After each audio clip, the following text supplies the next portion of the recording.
Germanton Hospital pioneers in world-class orthopedic cardiology and multi-specialty care. Top 3 in Hyderabad, top 10 in South India. Attapur, Hyderabad. Jaganmohan Reddy గారు ఇది లేదా? జగన్మోహన్ రెడ్డి గారి గురించి నాకేమీ తెలియదు. ఓకే, ఏమీ తెలీదా? ఏమీ తెలియదు. మరి మినీ మహానాడులో ఎన్నికలకు ముందు జరిగిన మినీ మహానాడులో రాజకీయాలకు కొత్తగా వచ్చాడు, తండ్రి ముఖ్యమంత్రి కావడంతో ఆ పరంపరని లెక్క ప్రకారం ఆయన కూడా ముఖ్యమంత్రి అయిపోయాడు. నాకు ఇటీవల ఒక వైసీపీలో ఒక పెద్ద ఆయన కనిపించాడు. అన్నా వైసీపీలోకి వచ్చాము, ఇక జగన్మోహన్ రెడ్డి ఆహా ఓహా అనుకున్నాం, సంవత్సరం పాటు స్వర్గము నిందన్నా, 3వ సంవత్సరం వచ్చేసరికి నరకం చూపిస్తున్నాడన్నా, నరకంలో ఉండలేకపోతున్నామన్నా అనేసి ఒక పెద్ద ఆయన చెప్పాడని మినీ మహానాడులో మీరే అన్నారు కదా. నేను అనండి నా మాట, ఎందుకంటే నేను మినీ మహానాడులో నేను ఎప్పుడు వేదికలెక్కి మాట్లాడలే. ఓకే ఓకే ఓకే 3 సంవత్సరాల తర్వాత మనమందరం మన ప్రియతమ నాయకుడు చంద్రబాబు నాయుడు గారు ఆలోచన చేయడం, మరి మదనపల్లె సరైన ప్రాంతము ఇటువంటి మీటింగ్ కని అక్కడున్న ఇన్ఛార్జీలు అయితేనేమి, శాసనసభ్యులు, మంత్రివారు, మాజీ మంత్రివర్యులు అందరూ చేయడం కూడా చాలా శుభసూచకం. అయితే ఈరోజు 3 సంవత్సరాలు దాటింది. ఒక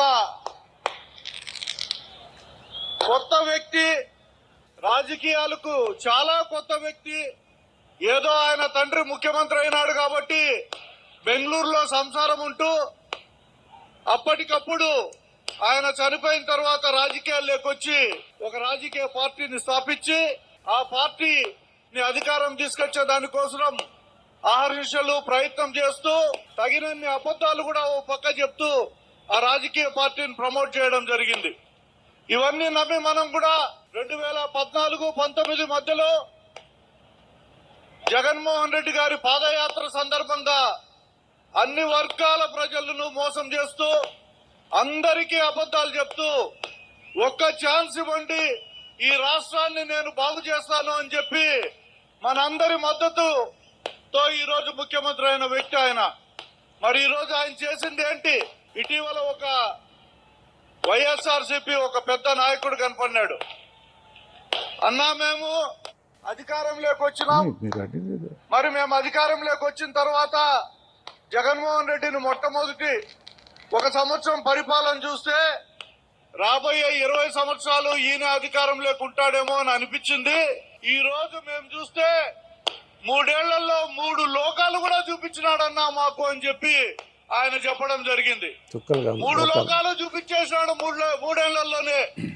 మొదటి సంవత్సరం ఒక స్వర్గం చూపించి 3వ సంవత్సరానికి వచ్చేటప్పటికి ఒక నరకంలో ఈ రాష్ట్రాన్ని కూరుకుపోయేటట్లు చేసి ఈ ప్రజలకు రాబోయే 2 సంవత్సరాలు కూడా నరకం చూపించే పరిస్థితి తప్పనిచ్చి ఇంకోటి ఏమీ లేదు. ఎందుకంటే ఎక్కడ ఓకే నేను చెప్పింది ఈ రాష్ట్రాన్ని నరకంలో కూరుకుపోయేలా చేశాడు. మరి రాష్ట్రంలో మీరు కూడా ఒకరు. ఆ రోజు కామెంట్స్ చేసిన అదే నేను చెప్తాను, ఏ ఉద్దేశంతో పసుపు కండువా తీసి బులుగు కండువా చెప్తా. ఇప్పుడు జగన్మోహన్ రెడ్డి గారి పైన అటువంటి ఇది స్టార్ట్ అయింది. ఇప్పుడు తెలుగుదేశం పార్టీలో ఉండంగా తెలుగుదేశం పార్టీని బలోపేతం చేసేదానికోసం, మేము ఆ నెగిటివ్ని క్యాష్ చేసుకునే దానికోసం జగన్మోహన్ రెడ్డి గారు ఆ కార్యక్రమాల్లో ఫెయిల్యూర్ అవుతున్నారు అని చెప్పే దాంట్లో వాస్తవం ఉంటుంది. ఎందుకంటే ఆ పార్టీలో ఉండాను కాబట్టి. ఇప్పుడు చంద్రబాబు నాయుడు గారు ఎన్నో సభల్లో ఎన్నో మాటలు చెప్పింటాడు, ఇవన్నీ నిజమే అని కాదు కదా. ఒకవేళ నిజాలు కూడా ఉంటాయి, చాలా మటుకు నిజాలు ఉంటాయి.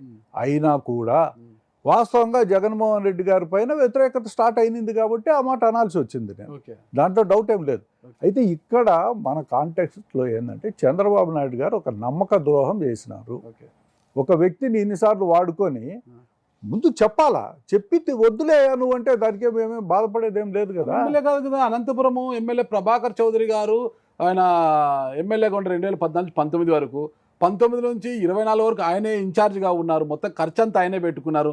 లాస్ట్ మూమెంట్లో ఆయన్ను కూడా అట్లా చాలా మంది చేసినారు. మదనపల్లిలో దొమ్మలపాటి రమేష్ గారు పాపం చెంగల్రాయుడిని చేసినారు. చెంగల్రాయుడు ఇట్లా అంటే ఒకటి అందరూ పార్టీలోనే ఉన్నారు, కానీ మీరు మాత్రమే కండువా మార్చారు. పార్టీ మారను తొలి నుంచి వైఎస్ కుటుంబానికి వ్యతిరేకంగా పనిచేసిన రెడ్డప్ప గారి కుటుంబము ఈ రోజు ఉన్న ఫలంగా వాళ్ళందరూ పార్టీలో ఉన్నారు, టికెట్లు ఇవ్వకపోయినా. రెడ్డప్ప గారి కుటుంబంలో మీరు మాత్రమే ఎందుకు పార్టీ మారారు? నేను ఒక బానిసను కాదు, ఒక రాజకీయ వాళ్ళ లిస్టులో కాదో వాళ్ళు నిర్ణయించుకోవాలి, అది నాది కాదు బాధ్యత. ఓకే. ఎందుకంటే ఒక రాజకీయ పార్టీలో ఉండేటప్పుడు ఆ రాజకీయ పార్టీకి పనిచేసేటప్పుడు ఒక విలువ ఉండాలని చెప్పి ఆశించే వ్యక్తి నేను. ఓకే.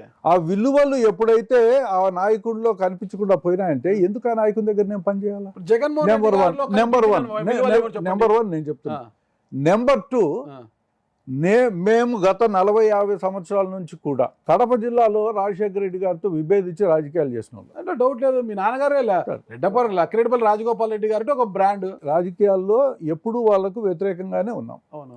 నాకు ఏమని అనిపించిందంటే నాకు ఆప్షన్స్ ఏం లేవు. నేను తెలుగుదేశం పార్టీలో ఒక థర్డ్ రేట్ సిటిజన్ మాదిరి బతికేది నాకు ఇష్టం లేదు. ఇంకా ఓకే. చంద్రబాబు నాయుడు గారు మోసం చేసిన తర్వాత ఇంకా ఆయన ముఖం కూడా చూడదలుచుకోలేదు. అంటే అన్ని సార్లు మీకు టికెట్ ఇచ్చినా మీరేమో ఓడిపోతున్నారు. ఓకే. ఒక్కసారి టికెట్ ఇవ్వతే మోసం ఇవ్వను చేశాక. అని చెప్పండి. మోసం చేశాక. మోసం ఎందుకు చేయాలా? ఆ, ఇప్పుడు మోసం అనేది ఎప్పుడు వస్తుంది? ఆ.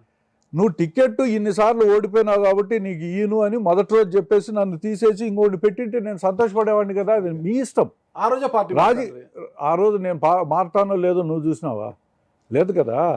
నేను జగన్మోహన్ రెడ్డి దగ్గర ఏది ఆశించి నేను పోలే. ఓకే.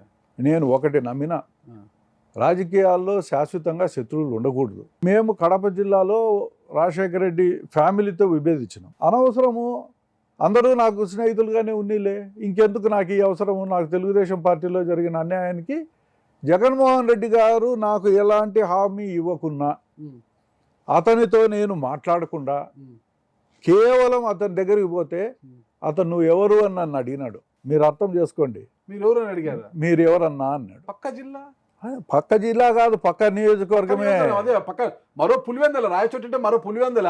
ఆ నియోజకవర్గంలో నుంచి వచ్చిన వాడిని నేను అక్కడ 4 సార్లు పోటీ చేసిన, కడప రాజంపేట పార్లమెంటుకు పోటీ చేసిన, తెలుగుదేశం పార్టీలో ముఖ్యమైన లీడర్ను కడప జిల్లాలో అని కూడా ఆయనకు తెలిసిండొచ్చు పేర్లు. కాకపోతే నన్ను ఎప్పుడు ఆయన చూడలే, ఆయన ఎప్పుడు నేను చూడలే. మీరెవరన్నా అన్నాడు. నేను రమేష్ రెడ్డినయ్యా అన్నా. సరే ఒక నేను రమేష్ రెడ్డి అయ్యా అన్నారా? ఓకే. నేనన్నా.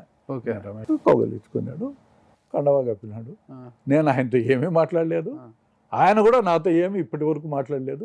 సుమన్ టీవీలో మీ పర్సనల్ అండ్ బిజినెస్ ప్రమోషన్స్ కోసం కింది నెంబర్కి కాంటాక్ట్ చేయండి.